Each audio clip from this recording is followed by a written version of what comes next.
Everyone, आप सभी कैसे हैं। आप सभी को ऑनलाइन टारगेट एजुकेशन प्लेटफॉर्म पर आप सभी का हार्दिक हार्दिक अभिनंदन है। आज से हम लोगों को क्लास संस्कृत का मंगलम चैप्टर 1 का VVI सब्जेक्टिव ऑब्जेक्टिव को देखना है। देख लीजिए, आपका बिहार बोर्ड मैट्रिक परीक्षा 2025 के बच्चों के लिए है। जल्दी से जल्दी आप सभी बच्चे से यही आग्रह है कि आप सभी क्लास को शेयर कीजिए और सभी दोस्तों के साथ शेयर करके और एक साथ पढ़ाई करने के लिए बैठ जाइए। चलिए, आज आपका चैप्टर है चैप्टर 1 और देखिए यहाँ पे आपका फोटो दिखाई दे रहा है कोई टीचर का। ये हमारे टीचर मैथ के टीचर और साइंस का टीचर है जो बेहतरीन तैयारी के लिए 99% आपका रिजल्ट लाने के लिए बहुत सारी मेहनत करने पे लगे हुए। और हमारे जो हम हैं और ये मैम तुम्हारी निशा मैम है जो आपको संस्कृत की बेहतर तैयारी और हिंदी का बेहतर तैयारी कराएगी। इसीलिए आपको यही आग्रह है कि जो कोई भी बच्चे इधर उधर भटक रहे हैं उनको ये चैनल को ज़रा उनको पहचानने की कोशिश कीजिए और उनके साथ शेयर पे लगाए हुए रखिए।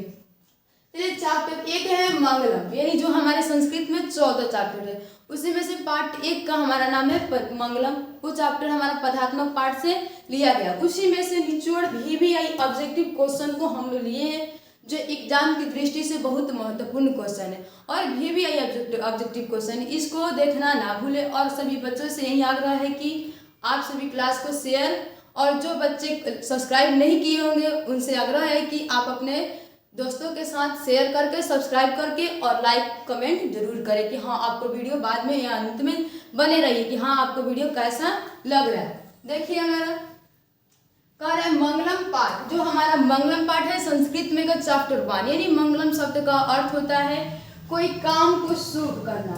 कोई काम को हम शुभ करना यानी शुभ काम को यानी कल्याणकारी काम को। पाठ का रचनाकार कौन है? जो हम बच्चों कोई भी चैप्टर पढ़ रहे हैं कि उनसे यही अनुभव होता है कि हमें कि इस पाठ को लिखे को है, जो विद्वान है वही तो लिखे होंगे। इसीलिए हम आप लोगों से यही आग्रह करने चाहते हैं कि देखिए आपका जो चैप्टर है मंगलम पाठ के रचनाकार कौन होंगे। तो 1 में ऑप्शन दिया, ए नंबर ऑप्शन में विद्वान दिया है और 2 में दिया है महर्षि वेद व्यास। उनको कहते हैं वेदर्षि व्यासी, उनको दूसरा नाम विपरीत में कहते हैं वेदर्षि व्यासी। और C में दिया है स्वामी दयानंद जो हमारे समाज सुधारक थे। वो आर्य समाज की स्थापना 1875 ईस्वी में किए थे। और हमारे भगवान बुद्ध D नंबर ऑप्शन में आ गए। अब समझिए बेटा कि भगवान बुद्ध थे जो पाटलिपुत्र में बहुत बार आए थे, एक बार नहीं बहुत बार आए थे और भविष्यवाणी भी किए थे। इसलिए बच्चों समझेंगे कि विद्वान तो बहुत सारे ज्ञान को प्राप्ति करते हैं, इसलिए तो विद्वान कहलाते हैं बच्चों। और महर्षि वेद व्यास स्वामी दयानंद तो समाज सुधारक थे, ये भी ऑप्शन हमारा नहीं होगा। और भगवान बुद्ध तो पाटलिपुत्र बहुत बार आए थे, इसीलिए ऑप्शन मेरा नहीं होगा। और बच्चों की विद्वान जी ये भी ऑप्शन बिल्कुल नहीं होगा, मेरा राइट आंसर होगा बी। यही महर्षि वेद व्यास जी जो मंगलम पाठ को रचनाकार किए थे, वो लिखे थे अपने अनुसार ही संस्कृत भाषा में लिखे थे और उपनिषद से भी लिए थे। जो उपनिषद में 108 श्लोक दिया हुआ है, इसी के अनुसार देख लीजिए बच्चों कि हाँ मंगलम पाठ के रचनाकार महर्षि वेद व्यास। वे बच्चों देखिए कि हाँ आप सभी का कमेंट बहुत अच्छे बेहतरीन तैयारी के लिए कि हाँ आप सभी को कोई दिक्कत ना हो। इसीलिए VVI objective most important question है कि हाँ आप सभी बच्चों की यही आग्रह है कि रिजल्ट बहुत बेहतरीन तैयारी के अनुरूप पे कर सके हम। इसीलिए बच्चों की अगले का क्वेश्चन हम नेक्स्ट क्वेश्चन देखेंगे कि क्वेश्चन 2 नंबर हमारा क्या कर रहा है। प्रश्न नंबर 2, मंगलम पाठ जो है वो कहाँ से संकलित है यानी कहाँ से लिया गया। जो मंगलम पाठ है हमारी जो शुभ या कल्याणकारी पाठ है, जो हम कोई काम को शुभ कर रहे हैं उस पाठ को हम कहाँ से संकलित किए हैं बच्चों की देख लीजिए। ए नंबर ऑप्शन करें उपनिषद से और 2 में कहा श्वेताश्वतर उपनिषद से और करें कठोप उपनिषद से और करें ईशावास्य उपनिषद से। अब जब बात करें तो श्वेताश्वतर उपनिषद जो है उपनिषद का ही भाग है। श्वेताश्वतर उपनिषद जो उपनिषद का ही भाग है और कठोप उपनिषद में आत्मा का पूर्ण विश्लेषण किया गया है, वो उपनिषद का ही भाग है। और ईशावास्य में भी बहुत सारी उपनिषद जैसे में कि हाँ सूर्य जैसे आवरण से किसका मुंह ढका हुआ है, इस सब श्लोक के माध्यम से उपनिषद के माध्यम से ही हमारे मंगलम पाठ को लिया गया था। तो बच्चों राइट आंसर होगा हमारा ऑप्शन ए, जो हमारा चैप्टर था मंगलम वो हमारे उपनिषद से या ऑप्शन नंबर ए से लिया गया है। और नेक्स्ट क्वेश्चन देखेंगे बच्चों हमारे 3 नंबर प्रश्न देखेंगे बच्चों। तो कह रहा है उपनिषद जो हमारे हैं, जो उपनिषद वो हमारे हिंदू ग्रंथ में पाई जाती है, हिंदू धर्म पे पाई जाती है। ये संस्कृत भाषा में भी लिखा गया है और जो बहुत सारे विद्वानों से मिलकर इस उपनिषद को बनाया गया। इसीलिए उपनिषद वैदिक वाङ्मय के बच्चों कर रहा है, उपनिषद वैदिक वाङ्मय के अंतिम भाग में, यानी सबसे लास्ट वाले सीजन में, यानी लास्ट वाले सीजन में किसके सिद्धांतों को प्रकट करते हैं। बच्चों जल्दी जल्दी कमेंट कीजिए कि हाँ आपका ऑप्शन क्या है। बच्चों ए नंबर ऑप्शन कर रहा है हिरण्मयी पात्रेन, बी नंबर ऑप्शन कर रहा है सत्य दर्शन शास्त्र, और सी नंबर कर रहा है श्लोक को, और डी नंबर क्या हो रहा है ज्ञान रूपी हो। और बच्चों जल्दी जल्दी कमेंट कीजिए कि आपका आंसर कौन सा राइट होगा। बच्चों जल्दी जल्दी अपना अपना देख लीजिए कि हाँ ऑप्शन ए हिरण्मयी पात्र होगा, ऑप्शन बी दर्शन शास्त्र होगा, ऑप्शन सी श्लोक को, और ऑप्शन डी ज्ञान रूपी को। चलो बच्चों देखते हैं कि हाँ उपनिषद वैदिक वाङ्मय के अंतिम भाग में किसके सिद्धांतों को प्रकट करते हैं। चलो बच्चों कह दे कि हम दर्शन शास्त्र को अंतिम सिद्धांतों को प्रकट करते हैं, क्योंकि दर्शन शास्त्र जो परमात्मा से हमें प्राप्त होता है वही उपनिषद को लिए जाता है वहाँ पता कि हाँ आपको यहाँ से आपको उठाकर सीजन पे अंतिम भाग पे ले जाकर दर्शन शास्त्र को छोड़ता है, क्या रूपी नहीं छोड़ता है। ऑप्शन बच्चों बेटा कि आपका ऑप्शन गलती है नहीं, ऑप्शन डी नहीं होगा बल्कि ऑप्शन बी होगा, हमारा दर्शन शास्त्र को सिद्धांतों को प्रकट करता है। चलिए बच्चों हम नेक्स्ट क्वेश्चन पे चलेंगे और यहाँ से आप लोग सभी से यही अनुरोध है कि आप सभी क्लास को जल्दी जल्दी शेयर कीजिए कि हाँ आज ताकि जो बच्चे इधर उधर घूम रहे हैं उनको ये ना महसूस हो कि हाँ हमारी रिजल्ट कटौती में जा रही है या घटंती में जा रही है। नहीं बच्चों हमको बेहतरीन तैयारी करना है, इसलिए प्लेटफॉर्म को संस्था के माध्यम से चलाया जा रहा है कि हाँ उपनिषद अंतिम भाग को भी सिद्धांतों को प्रकट करता है। चलिए बच्चों नेक्स्ट क्वेश्चन हमारा कर रहा है 4 नंबर क्वेश्चन, आपके स्क्रीन के सामने भी देख लीजिए। कह रहा है सभी जगह में किसकी महिमा प्रधानता से गाई जाती है।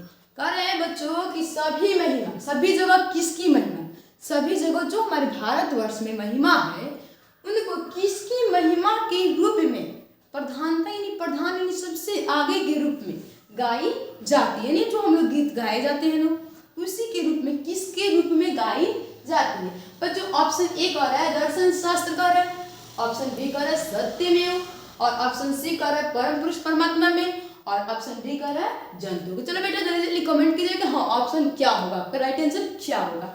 किसकी महिमा यानी सभी जगह किसकी महिमा प्रधानता के रूप में गाई जाती है। तो ऑप्शन देख लीजिए बेटा, ऑप्शन नंबर ए है दर्शन शास्त्र, ऑप्शन बी है सत्यमेव जयते, ऑप्शन सी है परम पुरुष परमात्मा यानी परम पुरुष परमात्मा यानी समझ लीजिए कि हाँ परम पुरुष परमात्मा यानी परम के आत्मा से यानी देवलोक की जो आत्मा होता है उनसे मिलन यानी परम पुरुष का हुआ था। और जंतुओं में सोचिए कि बाबू जन्म करते हैं कि जानवर होते करते हैं लोग कि हाँ जंतु लोग वही होते हैं, उनके शरीर में भी आत्मा होता है, बात नहीं कि वैसा शरीर में आत्मा नहीं होता। इसीलिए ऑप्शन इसका देखा जाए तो राइट आंसर होगा ऑप्शन सी, क्योंकि सभी जगह परम पुरुष परमात्मा की महिमा प्रधानता के रूप में गाई जाती है। चलो बेटा आपका ऑप्शन सी होगा कि हाँ राइट आंसर सी होगा कि परम पुरुष परमात्मा की महिमा। ऑप्शन नंबर का क्वेश्चन पढ़ते चलेंगे हम। प्रश्न नंबर 5 कह रहे सोने जैसे आवरण से जो सोना का होता है यानी जो सोना जैसे कि सोना यही हमारी मम्मी पहनती है, लोग मम्मी दादी पापा सब कोई सोना पहनता, हम लोग भी बाला वाला कान में के जो कुछ हो सामान उस सोना उस सोने जैसे आवरण से किसका मुंह ढका हुआ है। जो सोने जैसे एक आवरण है जो एक तरह घड़ा की तरह है उसका मुंह किस तरह से ढक गया, इसका मुंह होता है जो किस तरह से ढक गया। ऑप्शन ए कर धर्म का, ऑप्शन बी कर सत्य का, और कर जंतु का और आत्मा का। पूछा जा रहा है क्वेश्चन में कि सोने जैसे आवरण से किसका मुख ढका हुआ है। तो बट आप सभी लोग से यही है कि हाँ आप लोग जल्दी जल्दी कमेंट कीजिए कि हाँ आपका ऑप्शन क्या होगा। चलिए बेटा जल्दी जल्दी कमेंट कीजिए कि हाँ आपका ऑप्शन क्या होगा। सोने जैसे आवरण से किसका मुख ढका हुआ है। चलो बेटा कि ऑप्शन हमारा होगा बी, सत्य का मुख सोने जैसे आवरण से ढका हुआ। जिन बच्चों को पता भी नहीं होगा, बेटा को पता नहीं होगा, वो आपने देख लीजिए राइट आंसर बी होगा। ऐसा बात नहीं है कि गलती कर रहे नहीं, ऑप्शन बी सी नहीं होगा, सी बी होता ऑप्शन कि हाँ सत्य का मुख ढका हुआ है सोने जैसे आवरण से, उसको कहते हैं हिरण्मयी पात्रेन से किसका मुख ढका हुआ। बेटा आप कंफ्यूज हो जाइएगा संस्कृत भाषा में, नहीं बेटा हिरण्मयी पात्रेन होता है जो सोने जैसे आवरण को कहते हैं हिरण्मयी पात्रेन, उसी का मुख सत्य से ही ढका हुआ रूपी ढका हुआ है। अगले का क्वेश्चन पे चलिए। अब प्रश्न नंबर 6 का रहा हमारा सूक्ष्म से सूक्ष्म, यानी सूक्ष्म कहेंगे बेटा क्या होगा? सूक्ष्म होता है छोटा, सफा एकदम छोटा छोटा। सूक्ष्म हमारा क्या होता है बेटा? छोटा छोटा। तो ये कहेंगे सूक्ष्म से सूक्ष्म क्या है? बोलते हैं हम लोग मम्मी से कि मम्मी छोटा से छोटा क्या है? मम्मी बोलते हैं कि सुई है यार, कुछ सामान है, खा लीजिए। हाँ खा लीजिए बेटा। दूसरे कहते हैं मम्मी छोटे छोटे काट कर दीजिएगा, हमको नहीं ज्यादा खाना है। इसीलिए कहते हैं कि हाँ उसमें कह देंगे सूक्ष्म से सूक्ष्म क्या है। तो बेटा ऑप्शन ए हमारा कहता है हिरण्मयन पात्र को, उसको कहते हैं सोने जैसे आवरण। हिरण्मयन पात्र यानी क्या होता है? सोने जैसे आवरण। और कहते हैं आत्मा, यानी हमारे शरीर में आत्मा, कोई तो आप में भी आत्मा, पापा जी में भी आत्मा, माँ में भी आत्मा, सभी जीव में भी आत्मा और जंतु में भी आत्मा होता है। सभी जीव जंतु में भी क्या होता है बेटा? आत्मा होता है। और शी में कहते हैं परमात्मा, यानी भगवान जी लोग को कहते हैं परमात्मा। देवलोक को जो लोग कहते हैं, जो वहां से परम पुरुष परमात्मा की मिलन होता है, वहां से होता है। कहते हैं विद्वान, विद्वान तो बहुत सारे ज्ञान को निचोड़ बुरी से पाए जाते हैं, हम लोगों से भी ज्यादा विद्वान, इसलिए उनको कहते हैं विद्वान पुरुष। तो हमारा क्वेश्चन कर रहा है सूक्ष्म से सूक्ष्म क्या है बेटा? जल्दी ऑप्शन पे कमेंट कीजिए कि हाँ आपका ऑप्शन कौन सा है। चलिए बेटा जल्दी ओके, आप लोग का कमेंट कौन सा है कि हाँ आपका ऑप्शन। चलिए कहते हैं सूक्ष्म से सूक्ष्म क्या है? तो हमारे B number option is right answer होगा, क्योंकि हमारा आत्मा है वो छोटा से भी छोटा। हम लोग को बताइए, हम लोग अपना आत्मा को देख पाते हैं कभी? या कोई ऐसा जो व्यक्ति हो उन्हीं की शरीर से आत्मा निकल रहा है, तो ये बेटा हम लोग देख पाते हैं? नहीं देख पाते। इसलिए कहते हैं आत्मा सूक्ष्म से सूक्ष्म और महान से भी महान क्या है हमारी बेटा? आत्मा है। यानी छोटा से भी छोटा और बड़ा से भी बड़ा हमारा जो भी है शरीर में वो ही आत्मा हमारी। और हड्डी देखिएगा बेटा, हड्डी हुआ, मांस हुआ, नाखून हुआ, जो कुछ हुआ देख सकते, मगर हम अपने शरीर की आत्मा को कभी देख नहीं सकते। इसलिए कहते हैं सूक्ष्म से सूक्ष्म यही है कि चीज हमारे जो हमारे शरीर में और जंतु हृदय रूपी गुफा में पाया जाता है। इसीलिए कहेंगे आत्मा सूक्ष्म से सूक्ष्म होती है बेटा। चलिए आगे वाला प्रश्न में चले गए, चले बेटा चलिए बढ़े, चलिए आगे बढ़ते हैं कि हाँ महान से महान क्या है बेटा? प्रश्न नंबर 7 कर रहा है हमारा महान से महान क्या? भी बोले हैं कि बेटा सूक्ष्म से सूक्ष्म कौन होता है? आप लोगों सभी किसी को पता होगा बेटा, भी बोले हैं कि हाँ महान से महान जो हमारा है वो क्या है? ऑप्शन ए कह रहा है परमात्मा कह रहा है, ऑप्शन बी कह रहा है आत्मा कह रहा है, और ऑप्शन सी कह रहा है दुनिया। दुनिया हमारा महान से महान, अगर दुनिया ना रहे तो बताइए हम चल सकते हैं? आप कहिएगा मैम हम नहीं चल सकते हैं। ये बात तो सही कह रहे हैं कि हम नहीं चल सकते, दुनिया अगर पढ़ रहे हो तो हम भी तो पढ़ रहे हो जाए। नहीं बेटा, ऑप्शन बी कह रहे हैं वेद, अगर वेद ना पढ़े तो जिंदा भी तो रह सकते हैं, ऐसा बात थोड़ी है कि नहीं रह सकते हैं। वेद है, मन के तो पढ़े, ना मन के तो ना पढ़े, संस्कृत तो जरूर पढ़ना हमको पड़ेगा, वेद पक्का है कि पढ़ेगा, 4 कर्म के वेद होते हैं। इसलिए कहेंगे बेटा कि परमात्मा जी हमारे नहीं होते हैं सूक्ष्म से सूक्ष्म और महान से महान हमारे परमात्मा जी नहीं होते, बल्कि हमारे बेटा जी क्या होते हैं? राइट आंसर बी होगा कि हमारे आत्मा सूक्ष्म से सूक्ष्म और महान से भी महान है, और छोटा से भी छोटा हमारा क्या है बेटा? आत्मा जी है। चलिए बेटा अगला नेक्स्ट क्वेश्चन में चलते हैं कि हाँ अगले का कोई प्रश्न क्या कह रहा है हमारे ऊपर। चलिए अब प्रश्न नंबर 8 कह रहा है कि हमारे आत्मा का निवास किसके हृदय रूपी गुफा में होता है? जो हमारे आत्मा है, जो हमारे आत्मा है उसका निवास यानी उसका ही जगह, हमारे आत्मा का जगह किसके हृदय रूपी, हृदय यानी जिनमें करते हम लोग का शरीर का हृदय पता है कि धड़कता है बहुत बार, इसलिए उन्हीं की ही रूपा में गुफे में हृदय रूपी गुफा में कौन है? भाई तो कन्फ्यूज होगा नहीं बेटा, ठीक हाँ हमारे आत्मा में कौन है जी? आत्मा में तो बहुत कुछ है, मन है, प्राण है, दिमाग है, घमंड है, सब कुछ तो है, मगर नहीं बेटा जी। कहते हैं ऑप्शन ए इसका कर रहा है जंतु, और ऑप्शन बी कर रहा है मनुष्य। मनुष्य में तो हम सभी आएंगे, जंतु में तो जन्म करते जानवर लोग आते, और मनुष्य में बेटा जी हम लोग आते, जैसे में आप सभी हम सभी आप बगल अगल का कोई जीव ही नहीं आते। आदमी हो यानी फलवा कहते हो फलवा आदमी जा रहा है, यानी आदमी तो भी तो व्यक्ति हुआ, कोई व्यक्ति यानी क्या हुआ? मनुष्य बेटा। आप कहेंगे समुद्र में गंगा नदी प्रशांत महासागर जो भी है समुद्र, बड़ा बड़ा समुद्र, बड़ा बड़ा समुद्र जिसमें लहर का तली उत्पन्न होगी, उस वाला समुद्र हमारा। तो बेटा जी क्या करें प्रश्न नंबर 8 की? नहीं बेटा जी आपका ऑप्शन डी गलती होगा। नहीं बेटा जी आपका ऑप्शन गलती होगा जी। देखिए ऑप्शन के क्वेश्चन के हिसाब से देखेंगे बेटा जी कि कहेंगे आत्मा का निवास किसकी हृदय रूपी गुफा में होता है, हम बेटा जी कह देंगे कि हाँ जंतुओं की हृदय रूपी गुफा में आत्मा का निवास होता है। इसीलिए हम कह देंगे ए इज राइट आंसर, क्योंकि आत्मा के ही शरीर में, जंतु के आत्मा के शरीर में ही मनुष्य मनुष्य का हृदय रूपी गुफा उसी में अवस्थित है। आत्मा यानी जंतु जो देखिएगा बेटा जी कि जंतु बहुत रोता है, जंतु चाहे से रोता है क्योंकि उनको पास खाने के लिए अपना नहीं होता है। इसीलिए कहते हैं कि मनुष्य के हृदय रूपी जो गुफा है हम लोग का गुफा अंदर का, उन्हीं के रूप पर चलते हैं। वो अगर चले तो हम भी चल सकते हैं। इसलिए बढ़ते हैं अगले वाले क्वेश्चन पे। हम लोग कहते हैं शोक रहित कौन होते हैं? जो शोक अपिगारे शोक नहीं, वो शोक नहीं जो हम कोई बात को लेकर सोच चिंतित होते नहीं, वो सोच नहीं हम लोग को। शोक रहित विद्वान को कहते हैं हम लोग। शोक रहित कौन होते हैं? जो भरपूर ज्ञान को पाए हुए, जो भरपूर ज्ञान को पाए। अब सोचिए कि ज्ञान पाने वाला व्यक्ति क्या कर रहा था? ज्यादा ज्ञान पा लिए, निचोड़ व्यक्ति की तरह ज्ञान पा लिए। बताइए मनुष्य जी बहुत ज्ञान पा लेते हैं, कोई तो मनुष्य से ज्यादा नहीं ज्ञान पाता है। थोड़ा सा ज्ञान करके और उसके बाद अपना कमाने उमाने की दुनिया में अपन जीवन गृहस्थ जीवन में बिताते लगते हैं। बेटा जी विद्वान लोग, बेटा जी पता है कि हाँ विद्वान तो होबे करते हैं। और आगे वाला ऑप्शन देखते हैं कि सत्य शोक रहित हो जाते हैं। और ऑप्शन डी असत्य नहीं बेटा जी, हमारा राइट आंसर होगा कि हाँ शोक रहित हमारे विद्वान जी बी इज राइट आंसर है, क्योंकि विद्वान जी शोक रहित हो जाते हैं। चलिए आगे वाले प्रश्न पे चलते हैं। प्रश्न नंबर 10 कर रहा है किसकी जीत या जय होती है? जो हमारी जीत होती है वो किसके कारण होती है? जो हम कोई भी खेल में जीतते हैं, कोई भी गेम में जीतते हैं या कोई भी क्लास में जीतते हैं तो किसके कारण होती है? बताइए बेटा जी कि असत्य के कारण हम जीत पाते हैं, सत्य के कारण जीत पाते हैं, और आत्मा की वजह से हम जीत पाते हैं, और परमात्मा की वजह से जीत पाते हैं। बताइए बेटा जी option A B C D आपके सामने है। आप लोगों को इसमें से ऑप्शन चूज करना है कि हाँ ऑप्शन कौन होगा। बेटा सी नहीं होगा, सी होगा कि हाँ क्योंकि किसकी जीत होती है बेटा जी? तो हमको सत्य की जीत होती है। B is the right answer होगा, क्योंकि सत्य ही हर जगह हमारे सर्वश्रेष्ठ कहलाता है। इसलिए सत्य की राह पे चलने वाले व्यक्ति को कभी हार नहीं होती, और जो जीवन में सफलता के मार्ग पे चलते उनको कभी भी किसी भी वक्त कोई भी समय सत्य की राह पे चलेंगे तो जो हर वक्त उनको सफलता की सीढ़ी मिलती रहेगी, यानी प्राप्त होती रहेगी। चलिए आगे वाला प्रश्न बता रहे हैं। अब पूछ रहे हैं कि हाँ किसकी जीत यानी विजय नहीं होती है?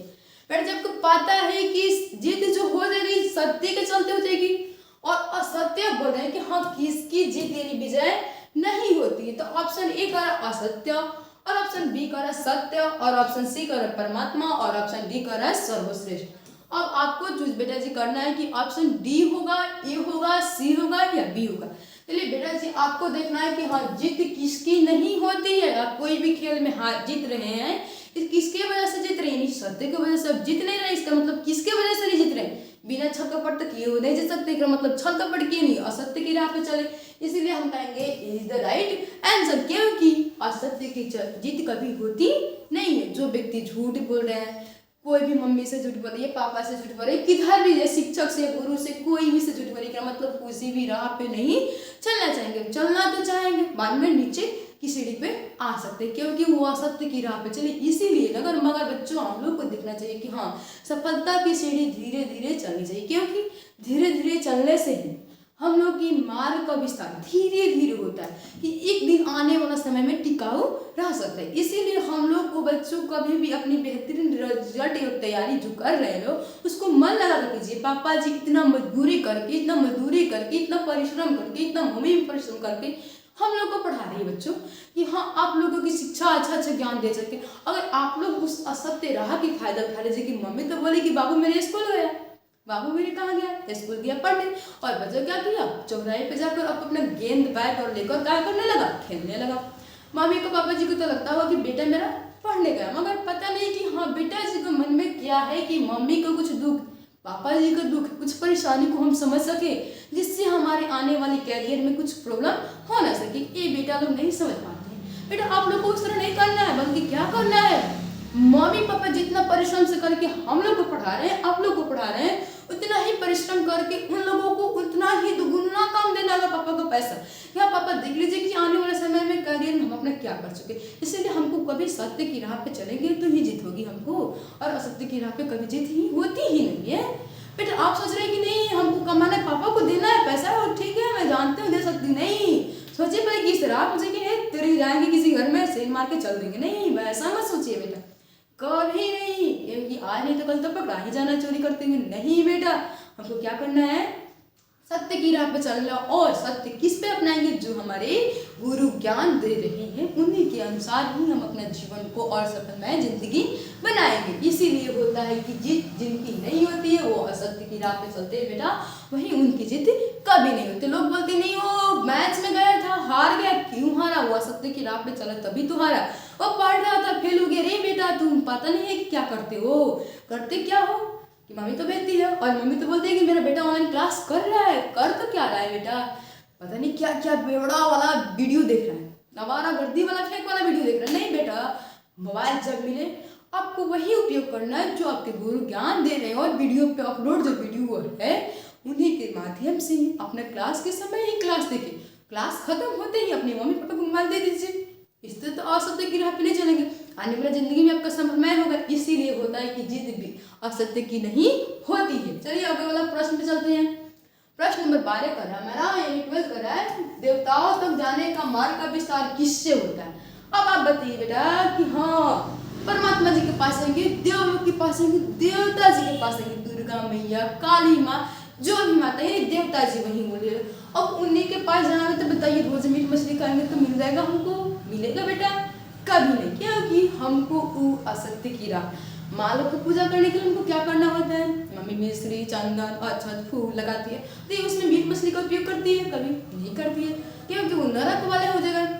हमको पुण्य कमाना है, इसीलिए हम चंदन फूल अक्षत को देते हैं, इसलिए देवता पास की पूजा करते। उनके पास जाने का मार्ग का विस्तार आप बेटा बता देंगे। ऑप्शन ए में कर रहा है आदमी के अनुसार बताइए देवता के पास जा सकते हैं, और सत्य के अनुसार हम देवता तक जा सकते हैं, और असत्य के पास हम देवता तक जा सकते हैं, और नाम और रूप को त्याग को हम जा सकते हैं।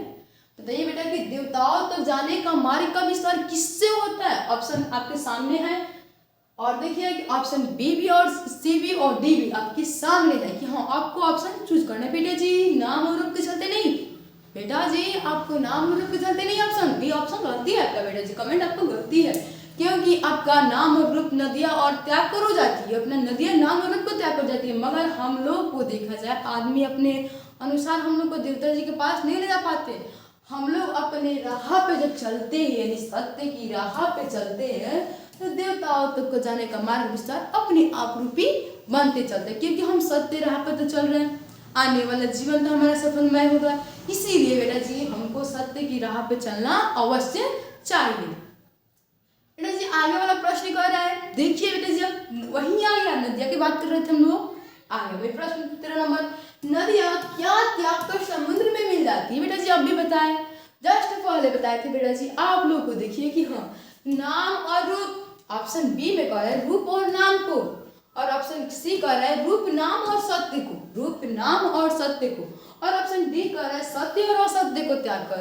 बताइए बेटा जी नदी क्या त्याग कर चली जाती है? हम अभी बताए थे जस्ट पहले कि हाँ नदियाँ जो है गंगा मैया होते हैं लोग, और गंडक नदी, सोन नदी, कोसी नदी, जो सभी नदी का अपना अपना रंग होता है, अपना अपना रूप होता है, अपने अपने आकार के अनुसार ही बहते हैं लोग।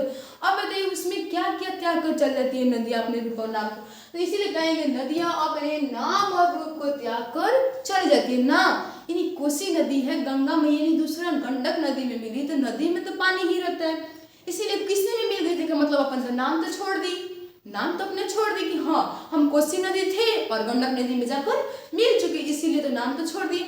और रूप यानी उनका रूप और आकार, मान लीजिए इतना दूर में नदी है और इतना दूर में भी नदी है, मान लेते हैं जब ये वाला पानी इसमें आएगा तो यहाँ से तो बाहर खत्म तुम्हारा, यहाँ का जगह रूप आकार खत्म, यहाँ पे मिलेगा तो आप इधर फैलेगा, और पानी किधर फैलेगा? इधर फैलते जाएगा, इधर पानी आते जाएगा, इधर पानी आपका आते जाएगा। तो बताइए कि इधर का तो खत्म हो गया भाग हमारा हिस्सा वाला, इसीलिए कहेंगे नाम और रूप को त्याग कर क्या चली जाती है? नदियाँ अपने नाम और रूप को त्याग कर परमात्मा में मिलकर दिव्य हो जाती है, आपस में जुड़कर और उन्हीं के साथ मिलकर काम धाम करने लगती है अपने। इसीलिए कहेंगे बेटा जी ऑप्शन होगा हमारा ऑप्शन नंबर ए कि अपने नाम और रूप को त्याग कर मिलकर दिव्य और एकाकार हो जाते हैं।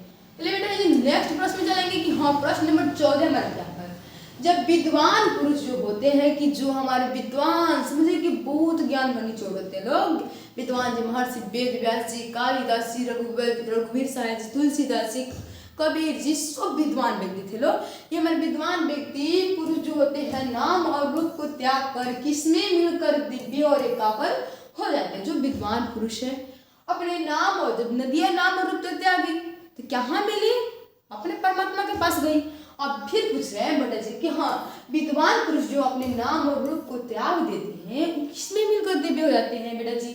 तो ऑप्शन हमारा कौन है? उसी के हिसाब से चलेंगे बेटा जी कि परम पुरुष परमात्मा।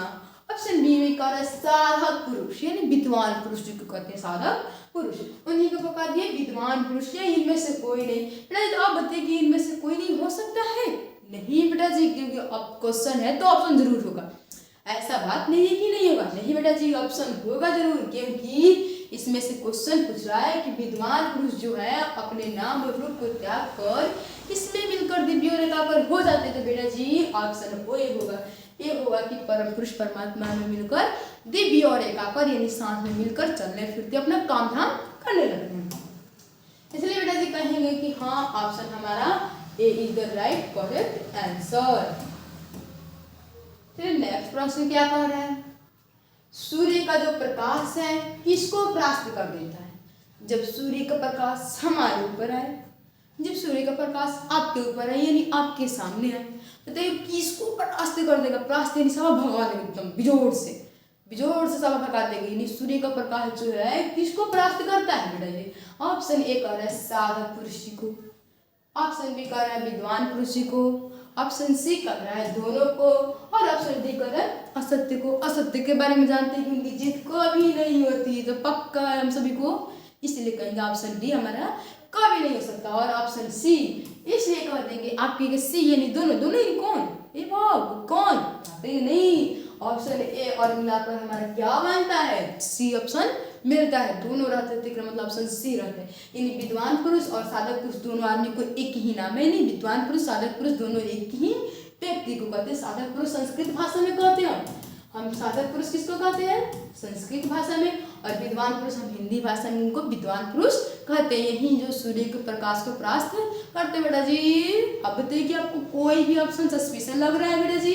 लग रहा है, क्योंकि आपको क्लास का पूरा एकदम टॉपिक बाई टॉपिक का ऑब्जेक्टिव लेकर आए कि उसका निचोड़ लिख करके हाँ हमारे बेटा लोग को कोई दिक्कत परीक्षा की दृष्टि से कोई ऐसा सवाल छूटे ही ना। जो आपका सब्जेक्टिव एक पूछता है इसमें से ये हर चैप्टर में से पक्का है कि 14 चैप्टर है जिसमें सब्जेक्टिव एक ना एक सब्जेक्टिव पूछेगा, और हमारा 16 सब्जेक्टिव पूछता है बेटा जी। पता है कि आपको चैप्टर 14 होता है, आप कहेगा मैम 2 सब्जेक्टिव किस में से पूछेगा बेटा जी? उसका भी है, जिस समय क्लास 10 पढ़ाएंगे पाटलिपुत्र वैभवम भारतीय संस्कृत, उसमें भी इनका 2 उठा लेता है कि हाँ इसमें से बेटा जी कुछ ज़्यादा पूछने वाला है। इसलिए कहेंगे बेटा जी कम से कम ना तो 3 से लेकर 4 ऑब्जेक्टिव मंगलम पाठ से पूछता है और 2 सब्जेक्टिव से पूछता है। इसलिए 3 2 5 नंबर का ये सवाल हुआ। अब आपको सभी क्लास को इस क्लास को और शेयर से भी शेयर ज़्यादा कीजिए कि हाँ आप सभी बच्चों को लगे कि हाँ क्लास कितना महत्वपूर्ण है और कितना बिजोड़ तरीके से पढ़ाया जा रहा है कि हाँ आपको कोई ऐसा विषय में एग्जाम के समय में दृष्टि के समय में कुछ छूट ना सके। पूरा एकदम निचोड़ यानी पढ़ा कर कि हाँ कि आपको कोई सवाल छूट ही नहीं रहा है। जितना हंसी से पढ़ना, आपको एकदम पूरा साइड मूड में नहीं रहना, बल्कि हैप्पी मूड में जाना एग्जाम देने कि हाँ आप जब पढ़ लीजिएगा पूरा निचोड़ ऑब्जेक्टिव को, तब आपके लिए रोज bye rose daily by daily class आपके लिए होते रहेगा संस्कृत का। और इसके पीछे भी वीडियो बना चुके हैं और जो अच्छा लगेगा पीछे भी आपको देखना जरूरी चाहिए। चलिए प्रश्न नंबर 16 कह रहा है कैसा पुरुष अपनी आत्मा को महिमा के रूप में देखते हैं? जो एक ऐसे पुरुष होंगे जो अपनी आत्मा को महिमा के रूप में देखते हैं कि हाँ हमारी आत्मा है, जो सारी जगह हमारी आत्मा को गाई जाती है, वो कैसे पूछ सकते हैं कि ऑप्शन ए कह रहा है अच्छा पुरुष, ऑप्शन बी कह रहा है विद्वान पुरुष, और ऑप्शन सी कह रहा है परम पुरुष, और ऑप्शन डी कह रहा है इनमें से कोई नहीं। बेटा जी तो इनमें से कोई नहीं, पक्का की लगता है कि कोई नहीं, क्योंकि क्वेश्चन के हिसाब से देखेंगे तो इनमें से ऑप्शन कोई ना कोई जरूर हो सकता है। इसीलिए ऑप्शन ए कहेंगे अच्छा पुरुष हो तो वो अच्छा व्यक्ति, अच्छा करते करते व्यक्ति खराब भी हो सकता है, क्योंकि उन पर भरोसा आजकल करने वाली कोई दुनिया में नहीं है, क्योंकि हमारे साथ तो गद्दारी भी कर सकते हैं। इसलिए हम कह देंगे कि अच्छा पुरुष तो बिल्कुल नहीं है, क्योंकि वो अपने पुरुष को आत्मा के महिमा के रूप में देखते हैं, आत्मा को अपनी महिमा के रूप में देखते हैं। और कह देंगे बेटा जी परम पुरुष तो ऊपर वाले होंगे, तो अपने आत्मा को कहीं से महिमा के रूप में देखेंगे नहीं बेटा जी। विद्वान पुरुष है जो अपने आत्मा को महिमा के रूप में देखते हैं, इसीलिए बी ऑप्शन हमारा सही होगा। चलिए आगे वाला प्रश्न देखते हैं। कि हाँ जो हम उपनिषद के प्रश्न नंबर 17 कर रहे जी, उपनिषद के रचनाकार अब कौन हुए? जो हमारे मंगलम पाठ थे वो हमारे उपनिषद से तो लिया गया है बेटा। कहाँ से लिया गया था? उपनिषद से। अब उपनिषद से लिया गया है तो उपनिषद की को रचनाकार हुए जो उपनिषद से मंगलम चैप्टर। पर सोचिए बेटा जी कि हाँ क्या करिए मैम देखिए क्या करिए कि कह रहे मंगलम पाठ हमारे, क्या कह रहे हैं? मंगलम पाठ हमारे मंगलम पाठ है। अब उनको कहाँ से लिया गया था? उपनिषद से। उनको कहाँ से लिया गया था बेटा जी? उपनिषद से। अब कहेंगे बेटा जी मंगलम पाठ के रचनाकार कौन थे जी बेटा जी? तो महर्षि वेद व्यास। और हमारे कौन थे बेटा जी? महर्षि वेद व्यास। अब सोचिए आप लोग जरा कि हाँ इस चैप्टर को जो मंगलम चैप्टर है हमारा उसको उपनिषद से लिया गया है, तो सोचिए कि इनका ऑब्जेक्टिव का क्वेश्चन का आंसर होगा हमारा महर्षि वेद व्यास से। तो सोचिए जरा इनको क्या लिखिएगा बेटा जी? इनको को लिखेगा ही तो लिखेंगे महर्षि वेद व्यास। इसीलिए हमारे देखिएगा कहेंगे कि महर्षि वेद व्यास का तो नाम क्या होता है जी?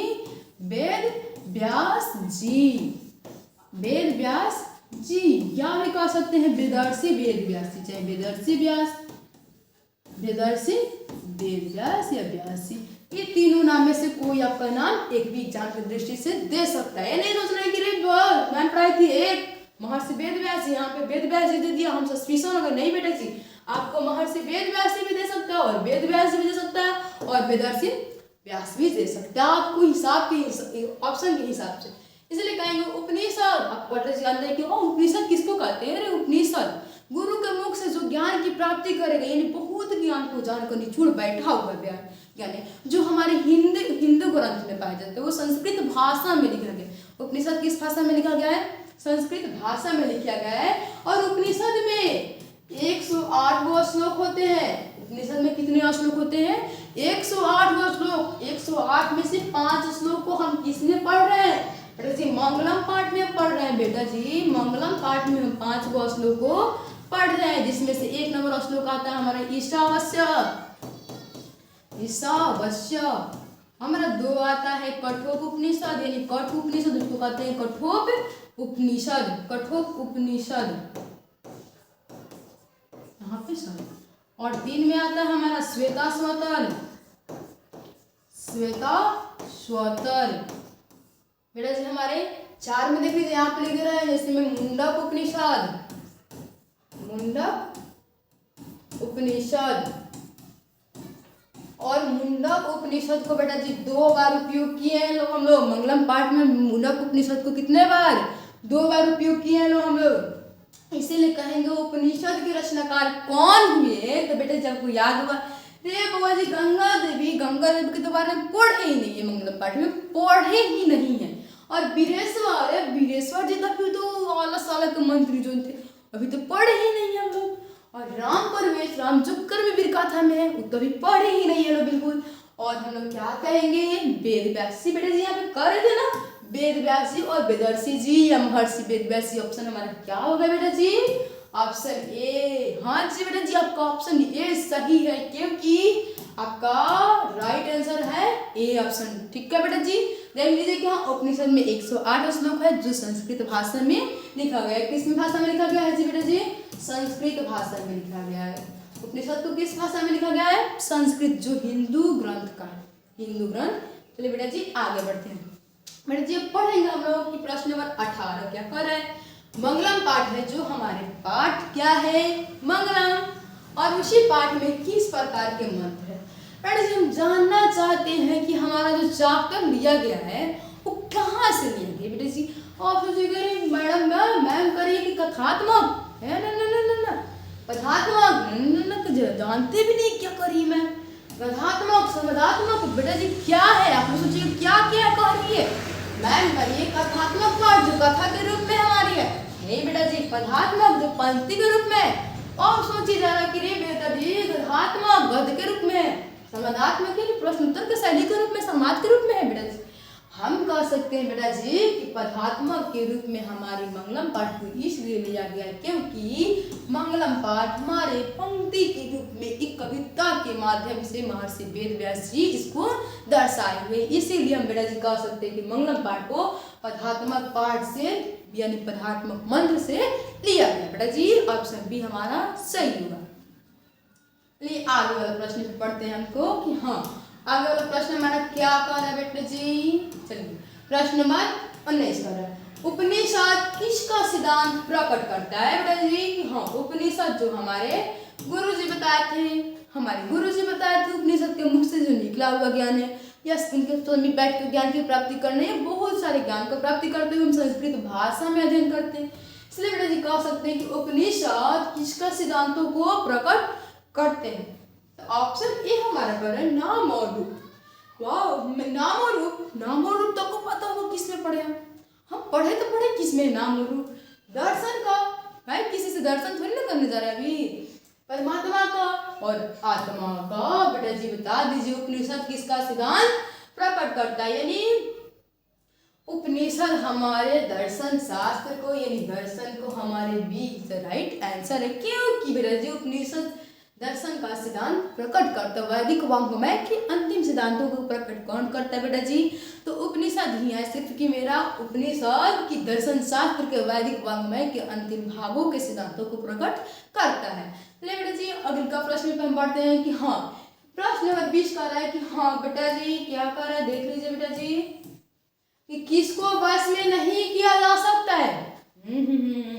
अब क्वेश्चन चला है कि आपको किसको बस में कभी कर ही नहीं सकते है बेटा जी, आदमी को जादू मंत्र टोना किया आराम से बस में हो गया, जंतु है और आराम से घिट में रस्सी बंधा है उसको रस्सी मतलब गर्दन में डाल दिया और उसको हमारे पास डाल देंगे तो पता है कि आप लोग हो जाएगा भाई, सस्पिशन लग रहा है किसको करिए मैम, मनुष्य को ना जंतु को ना जीव को ना किसी को भी, फिर किसको करिए मैम, ऑप्शन दे परमात्मा जी को, वो भगवान जी को बस में कर सकते हैं आप नहीं कर सकते, और जी आत्मा को मेरे शरीर में मेरे आत्मा है, आदमी को जी और समुद्र को जी। अब बताइए आप किसको कर सकते हैं बेटा जी, आपका आंसर हम जानना चाहते हैं कि आपका आंसर क्या होगा बेटा जी, बताइए आप जल्दी से कमेंट करके कि हाँ आपका आंसर कौन सा होगा कि हाँ किसको बस में नहीं किया जा सकता है।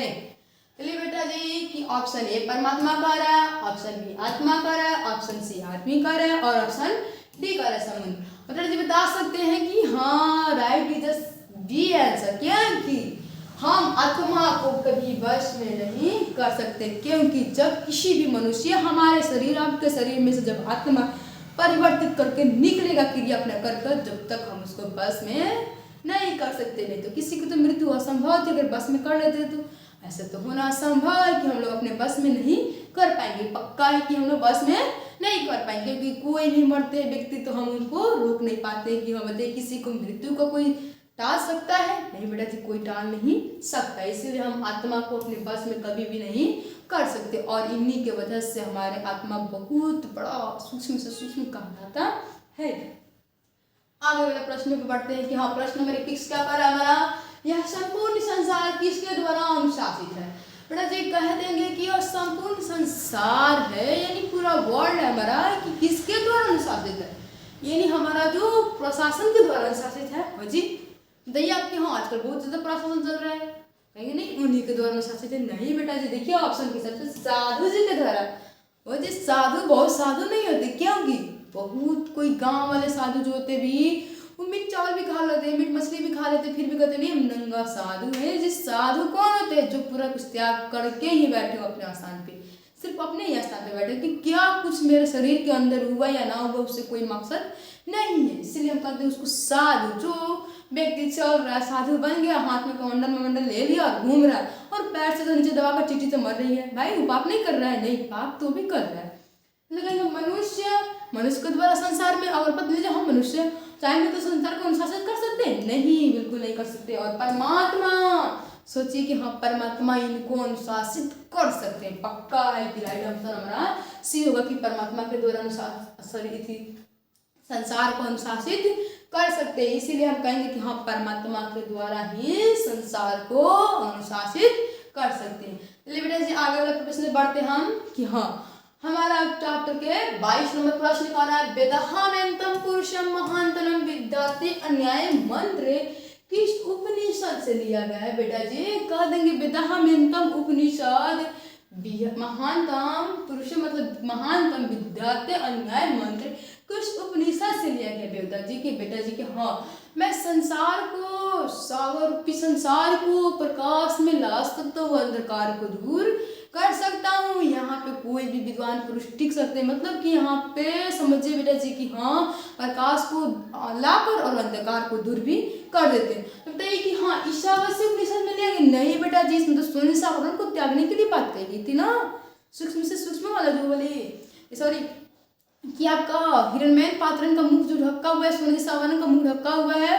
उसका तो बात की गई थी। कौन? नहीं, इसमें आत्मा का विश्लेषण नहीं, ये भी नहीं है। मोहनता उपनिषद ये भी नहीं है बेटा जी। हमारा ऑप्शन डी होगा कि श्वेताश्वतर उपनिषद में मैं प्रकाश को अंधकार स्वरूप ला सकता हूँ, नहीं बल्कि दूर कर सकता, इसमें इसका बात कहा गया। अगले का प्रश्न बैठेंगे हम। हाँ प्रश्न नंबर 23 करा बेटा जी आपका देख लीजिए कि अनोर अयान महत्व महियान आत्मना मंत्र किस उपनिषद से संकलित है? इस मंत्र में कहता है कि अनोर अयान यानी अनु से भी सूक्ष्म कौन है बेटा जी? आपको पता होगा कि सूक्ष्म से सूक्ष्म और अणु से भी अणु छोटा कौन है बेटा जी? तो हमें पता है कि आत्मा है, जो हमारा इनमें से कोई ऑप्शन तो पक्का है कि गलत होगा। और मुंडक उपनिषद ये भी हमारा गलत होगा। ऑप्शन में हमारा बी कर रहा है कि ईशावास्य भी गलत है, क्योंकि इसमें सोने जैसा आवरण को त्यागने की बात की गई है। और हमारा कठोर उपनिषद है जिसमें अनोर अयान महत्व महियान यानी आत्मा सूक्ष्म से सूक्ष्म जो बात की गई है उसमें इनको बात पूर्ण विश्लेषण किया गया है। इसलिए हमारा राइट आंसर होगा क्या बेटा जी? Option number A. चलिए आगे वाला प्रश्न में बढ़ते हैं कि हाँ अब बोलिए आदित्य शब्द की परिवारची शब्द क्या बनता है? आदित्य की परिवारची शब्द क्या बनता है बेटा जी? कहेंगे चंद्रमा, ऑप्शन ए में, ऑप्शन बी में कहेंगे सूर्य, ऑप्शन सी में कहेंगे धरती और ऑप्शन डी में कहेंगे वायु। वायु तो हमारे हवा हुए, धरती तो हमारी भूमि हुई, सूर्य तो हमारे आदित्य जी हुई और हमारा चंद्रमा तो हमारे भगवान के ऊपर। एक मतलब आदित्य शब्द के परिवारची शब्द क्या होता है बेटा जी? हमारा option B is the right answer, क्योंकि हमारे सूर्य जी को आदित्य भगवान भी कहा जाता है। आगे वाला प्रश्न कह रहे हैं कि प्रश्न नंबर 25 का हमारा हिरण्मय पात्रेण सत्य धर्माय दृष्टियते किस उपनिषद का मंत्र है? उपनिषद बताया था ना बेटा जी कि हाँ उपनिषद 5 किस में से लिया गया? 108 उपनिषद में से 5 उपनिषद मंगलम पाठ में लिया गया, इसलिए कह रहे हिरण्मय पात्रेण सत्य धर्माय दृष्टियते कि हाँ सोने जैसे आवरण से, हे प्रभु सोने जैसे आवरण से जिसका मुख ढका हुआ है उस आवरण को हमको त्याग देना है। ये सब बात किसमें श्लोक में की गई है? किस उपनिषद में की गई बेटा जी? पढ़िए, याद कीजिए कि हम बताए थे कठोर उपनिषद नहीं बेटा जी, क्योंकि ये आत्मा के बारे में प्रचलित किया गया। ईशावास्य हाँ बेटा जी, B number the right answer होगा, क्योंकि इसी उपनिषद में हिरण्मय पात्रेण सत्य धर्माय दृष्टियते का मूल मंत्र दिया गया है, क्योंकि इसमें सोने से आवरण को त्याग करने की बात कही गई है। आगे वाला प्रश्न पे बढ़ते हैं। प्रश्न नंबर 26 क्या कर रहा है? ऋषि लोग जो होते हैं, जो मुनि लोग होते हैं, ऋषि लोग करते हैं, भजन करते हैं, ताप करते हैं, मुंडा मंडल जपते हैं, उन्हीं लोग को ऋषि लोग कहते हैं। वो ऋषि लोग देवलोक की प्राप्ति के लिए, जो भगवान जी को प्राप्ति करने के लिए किस मार्ग को अपना लेते हैं? बाबा जी बता दीजिए बेटा जी कि हाँ जो ऋषि लोग हैं, मुनि लोग हैं, वो अपने देवलोक की प्राप्ति करने के लिए किस मार्ग को अपनाते हैं? तो ऑप्शन ए कह रहा है असत्य मार्ग, ऑप्शन बी कह रहा है सत्य मार्ग, ऑप्शन सी कह रहा है देवलोक और ऑप्शन डी कह रहा है हमारा असत्य लोक। बेटा जी आप बताइएगा कि हाँ ऋषि लोग जो देवलोक के सत्य की प्राप्ति करते हैं, आप लोग को पता चलता है कि हाँ देवलोक को जाने के लिए क्या बनता है? हमको सत्य मार्ग अपनाएंगे तभी तो हमारा रिजल्ट बनेगा पक्का। नहीं तो बैठ कर पढ़ेंगे तो और पता चल जाता है मम्मी को तो क्या कहती है, मम्मी की बहू तो बैठ कर मोबाइल देख रहे थे तो नंबर बोलते नहीं मम्मी, तो बाद में झूठ बोलेंगे। जब रिजल्ट खराब होगा तब तो मम्मी क्या बोलेगी कि बेटा तू देख रहा था, तो तू बोलेगा हाँ हम देख रहे थे मम्मी क्या करे। तो ऐसा आप लोग को रहन अपनाना नहीं है, क्योंकि हमको देवलोक की बताइए बेटा कि हाँ हमारे देवलोक जाने के लिए भगवान के पास कहते लोग भेंट नहीं हो सकता है। अगर वहाँ पे जाने के लिए अगर हम सत्य मार्ग को अपना लेते तो वहाँ पे जा सकते हैं। तो बताइए बेटा जी कि हम अगर मेहनत कर रहे हैं तो बताइए बेटा जी कि हमको संभव नहीं है कि रिजल्ट आ सकता है बिल्कुल संभव। जब हम मेहनत पे लगे हुए अपनी तैयारी को चौकस की तरह यानी पूरा फुल टाइम देकर ओवर टाइम देकर भी मेहनत कर लेते तो मतलब है कि रिजल्ट बन सकता है। रिजल्ट खराब होने की चांस बिल्कुल भी नहीं रखते। इसीलिए दोस्तों के साथ मतलब घूमना ज़्यादा बंद कीजिए और अपने अपने पढ़ाई पे लगे हुए। चलिए आप अभी का क्वेश्चन हमारा क्या कर रहे हैं? कि किसके प्रभाव से विद्वान शोक रहित हो जाते हैं, जो एक ऐसा चीज है उसी के प्रभाव से जो हमारे विद्वान जी लोग होते हैं शोक रहित, यानी सोचने लगते हो जी क्या हो गया कि हम इसमें सोच में डूबने लग गए। बेटा जी बताएंगे इंद्रियों के समान, इंद्र तो पता है आंख, और देव लोग तो पता है कि देवता जी लोग को कहते हैं, और ज्ञान इंद्रिया, ज्ञान से भरा हुआ इंद्रिया हमारे माता में जो है हमारे, और हमारे मृत्यु। बताइए बेटा जी ऑप्शन क्या होगा आपके सामने? आपके सामने आंसर डी बिल्कुल गलती है, क्योंकि बेटा जी आपका आंसर बहुत गलती है, क्योंकि डी होना असंभव है। मृत्यु को तो कोई रोक नहीं सकता, जब मृत्यु ही चली जाएगी तो बाद में आदमी क्या करेगा? इसलिए कहेंगे किसके प्रभाव से विद्वान शोक रहित होते हैं? बेटा बताइएंगे कि हाँ ज्ञान इंद्रिय के प्रभाव से विद्वान शोक रहित हो जाते हैं। इसीलिए हम ऑप्शन सी कहेंगे कि राइट आंसर है, जो हमारे इसके प्रभाव से हम लोग विद्वान शोक रहित हो जाते हैं। आगे का प्रश्न में हम लोग चलते हैं कि हाँ प्रश्न नंबर 28 क्या कर रहे हैं? सत्य मार्ग से विद्वान कहाँ जाते हैं? जो सत्य मार्ग को अपनाएंगे विद्वान कहाँ जाएंगे? पता है बेटा जी कि हाँ जो पढ़े कि हाँ सत्य मार्ग को अपनाते हैं तो बेटा जी कहाँ जाते हैं?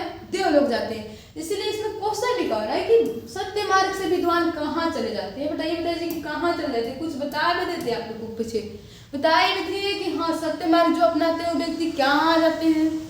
आप लोग सत्य मार्ग अपनाएंगे तो आप लोग को क्या फायदा मिलेगा, फिर क्या घाटा मिलेगा, लोग ही पता है।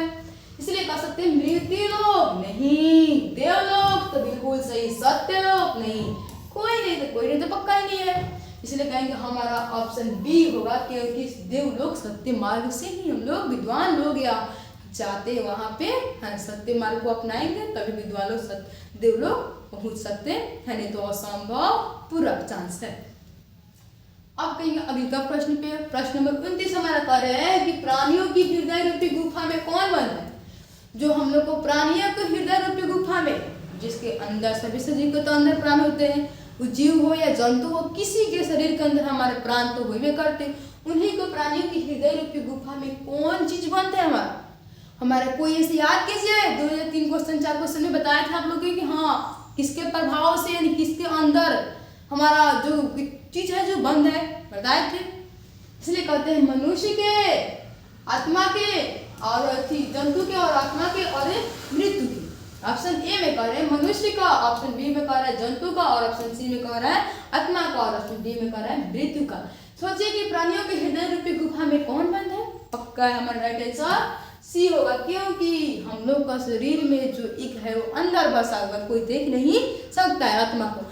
किसी के भी अंदर वो मृत्यु शरीर हो या मृत शरीर हो या कोई जिंदा भी शरीर हो, उसमें कोई देख नहीं सकता। आत्मा को कभी देखना असंभव हम लोग के लिए मुमकिन है, क्योंकि हम लोग आत्मा को कभी कोई देख ही नहीं सकता कि हमारा आत्मा कैसा होता है। इसीलिए कि प्रमुख रूप से हम कह सकते हैं कि आत्मा सूक्ष्म से सूक्ष्म और महान से ही महान होते हैं। अगर आत्मा ना रहेगी तो बताइए महान आदमी बन सकते हैं? नहीं बन सकते। इसीलिए कहते हैं उसको महान। और आत्मा एक छोटा सा अणु नहीं रह सकता हमारे अंदर, तो बताइए हम जीवित रह सकते नहीं। तो बेटा जी इसी के कारण ही हम कहते हैं आत्मा सूक्ष्म से सूक्ष्म और महान से भी महान होती है। आप कहेंगे बेटा जी कि आप देख भी नहीं करते आत्मा, तो फिर कैसे बता सकते? नहीं बेटा जी, उसके डिपेंड के ऊपर होगी, काम के ऊपर निर्भर हुई कि हाँ क्या कह रहा है। बेटा बताइए कि हाँ हम लोग के शरीर में आत्मा होता है, जो आत्मा महान कैसे? अगर आत्मा ना रहे तो हम लोग महान पक्का है कि नहीं बन सकते, इसीलिए हम लोग महान आत्मा को कहते हैं। तो बेटा जी आगे वाला प्रश्न कहता है हमको, प्रश्न नंबर 30 कह रहा है साधक किसको पार करते हैं? जो हमारे विद्वान पुरुष साधक पुरुष है वो किसको पार कर लेते हैं? आत्मा को, बी में मृत्यु को, सी में स्वर्ग को, और डी में सत्य को। जो हमारे विद्वान पुरुष है साधक पुरुष है किसको पार कर लेंगे?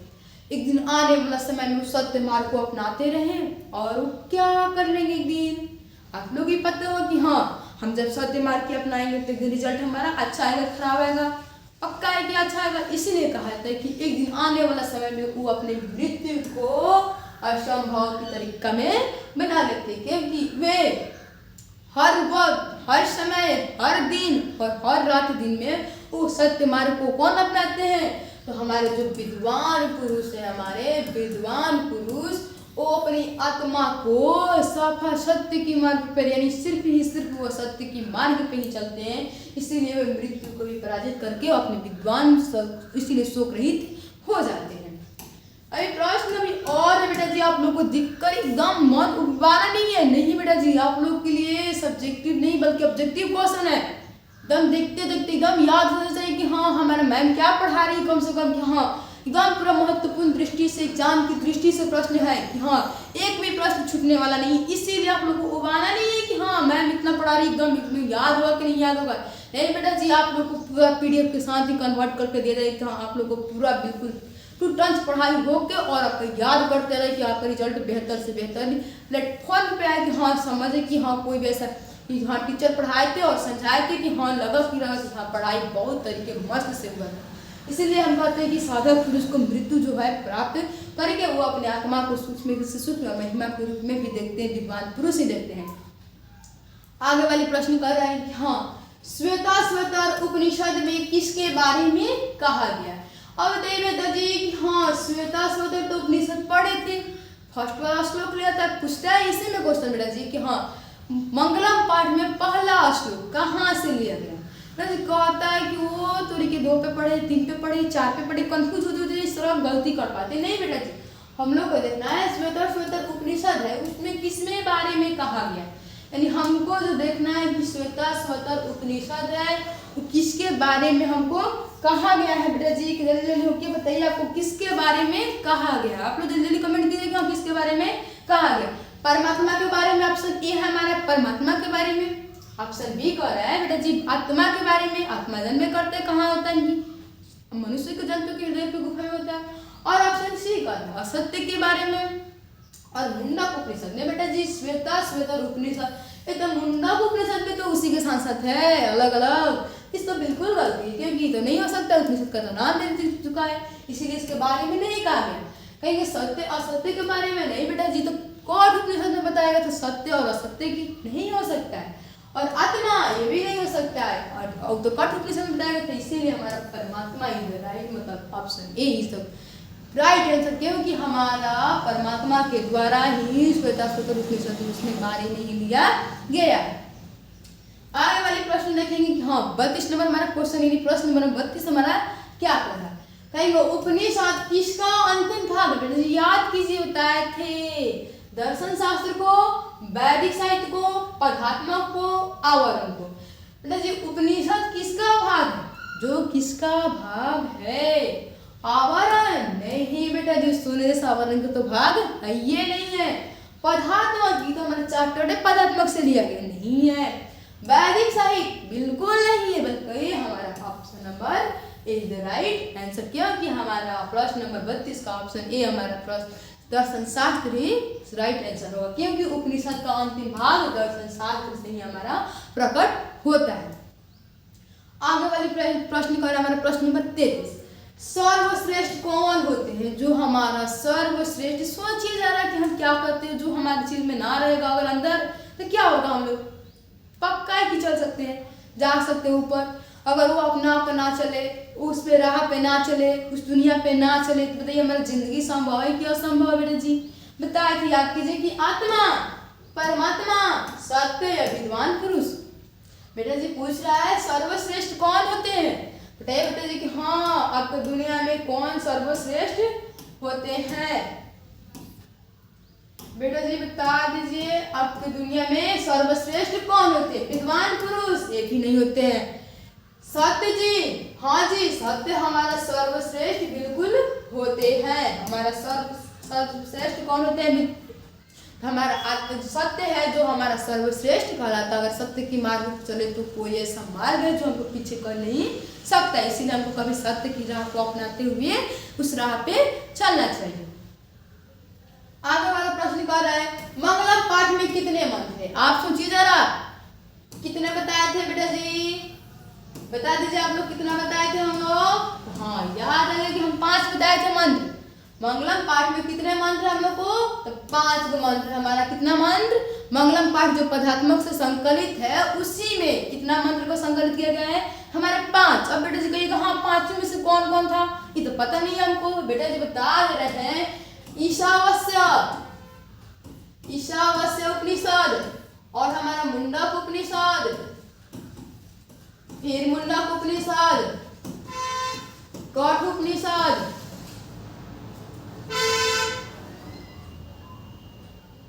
मुंडक उपनिषद यहाँ पे 2 बार प्रचलित किया गया है। और चौथा में आता है हमारा कठ उपनिषद, कठ, और आता है हमारा श्वेताश्वतर उपनिषद, श्वेताश्वतर उपनिषद। ये हमारे 5 उपनिषद है जो हमारे मंगलम पाठ में लिया गया है। जो हमारे मंगलम पाठ में कौन है जी? 5 उपनिषद है। जो इसीलिए कहेंगे मंगलम पाठ में कितने मंत्र हैं, तो इसीलिए हम ऑप्शन बी कह सकते हैं कि हाँ हमारा 5 मंत्र संकलित किया गया है। कहेंगे ईश्वर क्या है भाई? तो हम जानते हैं ईश्वर क्या है।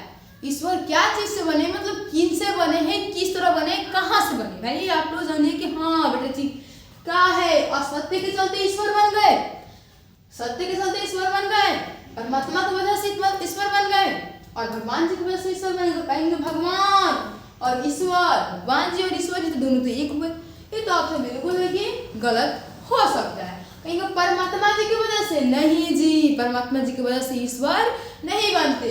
ईश्वर बनते हैं सत्य की वजह से, क्योंकि असत्य के मार्ग पर चलेंगे तब हमको सत्य की राह ईश्वर नहीं मिलेंगे। और ईश्वर जी हमको क्या मिलते हैं? तो सत्य के मार्ग पर या सत्य की राह पे चलेंगे तो हमको इसी राह पे हमको क्या मिलेगा? तो हमारे ईश्वर जी की प्राप्ति, देवलोक की प्राप्ति होगा। इसीलिए ऑप्शन हमारा भी सही होगा बेटा जी। आगे बढ़ते हैं। कहेंगे कि मैं भाई उपनिषद की कितनी संख्या होती है?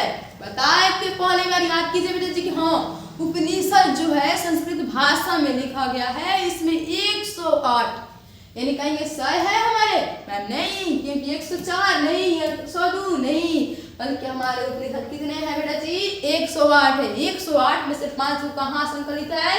तो कहेंगे मंगलम पाठ में जो हमारा संकलित किया गया है, वो भी कहाँ से, कौन सा चैप्टर में? तो पदार्थात्मक पाठ में हमारा किया गया है। कहेंगे उपनिषद की संख्या कितनी होती है बेटा जी? तो 108। और उपनिषद किस भाषा में लिखी गई है? तो संस्कृत। और उपनिषद में से 5 मंत्र किस में लिया गया है? तो कहेंगे बेटा जी मंगलम में लिया गया है। और ये पाठ कहाँ से संकलित है? तो उपनिषद से। उपनिषद कहाँ से लिया गया है? तो जानते करते हैं कि हाँ इनके लेखक है महर्षि वेद व्यास जी। आगे बढ़ते हैं कि हाँ मंगलम पाठ में पहला श्लोक कहाँ से लिया गया बेटा जी? आपको बताना है कि हाँ option A Ishavasya Upanishad, option B Kathopanishad, option D Mundaka Upanishad, option D Shvetashvatara Upanishad. बेटा जी आपको बताइए, कमेंट कर दें कि हाँ आपका ऑप्शन कौन होगा, ए बी सी डी में से कौन सा होगा कि हाँ कि पहला श्लोक कौन लिया गया, यानी मंगलम पाठ का पहला श्लोक कौन है? बेटा जी बता दीजिए कि मंगलम पाठ का श्लोक कहाँ से लिया गया है? तो हमारा बेटा जी ईशावास्य उपनिषद है जो मंगलम पाठ, यानी ईशावास्य उपनिषद का पहला श्लोक लिया गया है। यानी मंगलम पाठ में पहला श्लोक कौन है बेटा जी? तो ईशावास्य उपनिषद है, उसी में कहते हैं कि हाँ इन्हीं के श्लोक से हमारा पहला श्लोक लिया गया है। कहेंगे ब्रह्म को प्राप्त करने के लिए, ब्रह्म को प्राप्त करने के विषय में किस श्लोक में बताया गया है? जो ब्रह्म को प्राप्त करते हैं हम उसके विषय में किस श्लोक के माध्यम से बताया गया है? कहेंगे कठोपनिषद बेटा, कहेंगे ईशावास्य उपनिषद, श्वेताश्वतर उपनिषद, मुंडक उपनिषद। कहेंगे ब्रह्म को प्राप्त करने, यानी ब्रह्मा जी को प्राप्त करने के लिए किस उपनिषद में बताया गया बेटा जी? आपकी कठोपनिषद नहीं, आत्मा का बारे में पक्का नहीं है, ईशावास्य हिरण्मय पात्र पक्का नहीं है। श्वेताश्वतर सूक्ष्म से जो प्रकाश को स्वरूप अंधकार स्वरूप आत्मा वो नहीं, बल्कि क्या है? मुंडक उपनिषद हमारा है राइट आंसर, क्योंकि ब्रह्म को प्राप्त करने के लिए वो श्लोक मुंडक उपनिषद से लिया गया है। इसलिए हमारा D is the right answer, क्योंकि इसी के कारण से हमारा ब्रह्म की प्राप्ति हो सकती है। आगे बढ़ते बेटा जी कि हाँ कौन है क्वेश्चन हमारा 39 है।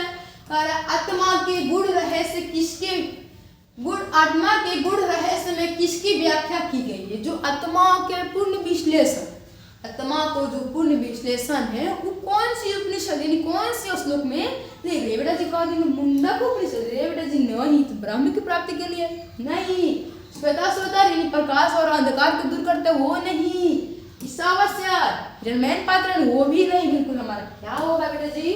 आत्मा के बारे में जो जानकारी दी गई है वो कठोपनिषद के बारे में उन्हीं के श्लोक के माध्यम से जो दी गई है। बेटा जी अब लास्ट हमारा क्वेश्चन है प्रश्न नंबर हमारा 40। बेटा जी आप सभी से देख लीजिए कि हाँ लास्ट क्वेश्चन है सत्य का खजाना क्या है? सत्य का खजाना क्या है, किसके प्रभाव से हमको सत्य की खजाना मिल सकता है, सत्य की भारा घड़ा मिल सकता है, किस राह पे चल सकते हैं तो मिल सकता है, किसके कारण मिल सकता है बेटा जी। नहीं, इनमें से कोई नहीं, कोई ऐसा ऑप्शन है कि जो मिलेगा बेटा जी। मगर असत्य की राह पे जो व्यक्ति चलेगा उसको क्या मिलेगा बेटा जी। सभी किसी को पता है कि असत्य की राह पे चलना कभी नहीं चाहिए, क्योंकि उससे कभी लाभ नहीं होती बल्कि क्या होती है, हानि होती है।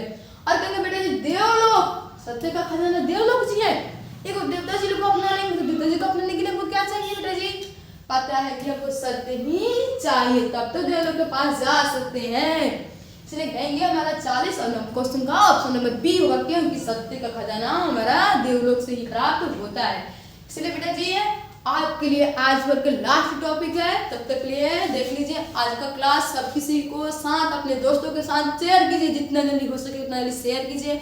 और सब किसी से यही अनुरोध है कि हाँ आप सभी अपने बच्चों के साथ, अपने मतलब दोस्तों के साथ शेयर करके और बताइए कि हाँ आपका क्लास कैसा लगा। इसीलिए तब तक लिए बाय बाय, टेक केयर।